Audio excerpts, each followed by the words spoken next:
नमस्कार. नमस्कार मित्रांनो. तुम्हाला प्रश्न पडला असेल की हा मोटिवेशनल स्पीकर काहीतरी इतिहासातले दाखले देईल, आम्हाला मोटिवेट करेल किंवा काहीतरी पुस्तकातला काहीतरी उदाहरण देऊन रट्टा मारून आमच्या डोक्याची काहीतरी आई बहीण काढेल. पण मित्रांनो,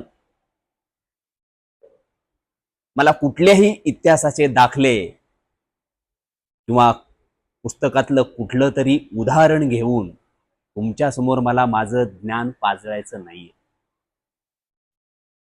माझ्या अगोदर मोठमोठ्या वक्त्यांनी आपल्यासमोर भाषणं केली आहेत.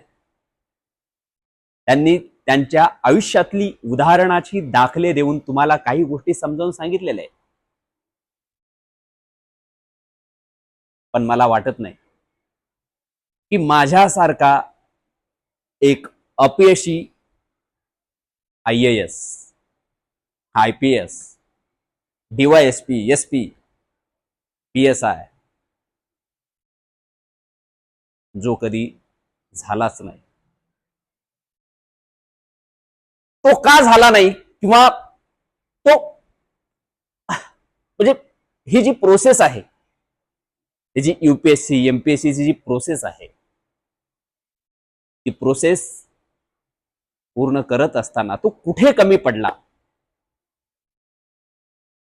ते आज मला तुमच्या समोर सांगायचं.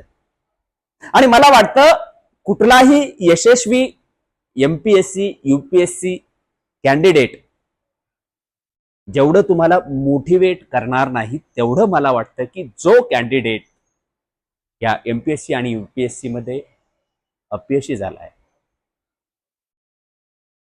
त्याच्याशिवाय चांगलं मोटिवेट तुम्हाला कोणी करू शकणार. आणि मुळात म्हणजे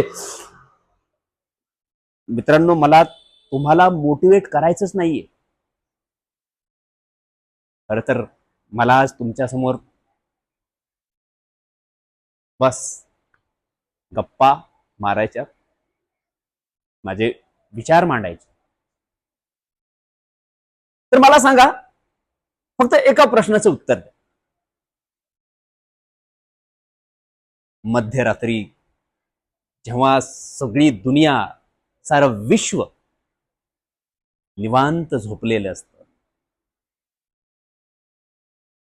त्या मध्यरात्री तुम्ही लोक काय करता?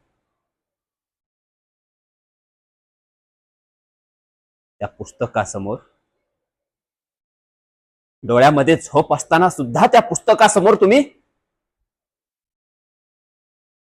टपोरे डोळे करून करून लाल इंगळासारखे डोळे होतात तोपर्यंत तुम्ही त्या पुस्तकासमोर बसता आणि अभ्यास करता. पण का? फक्त एका नोकरीसाठी?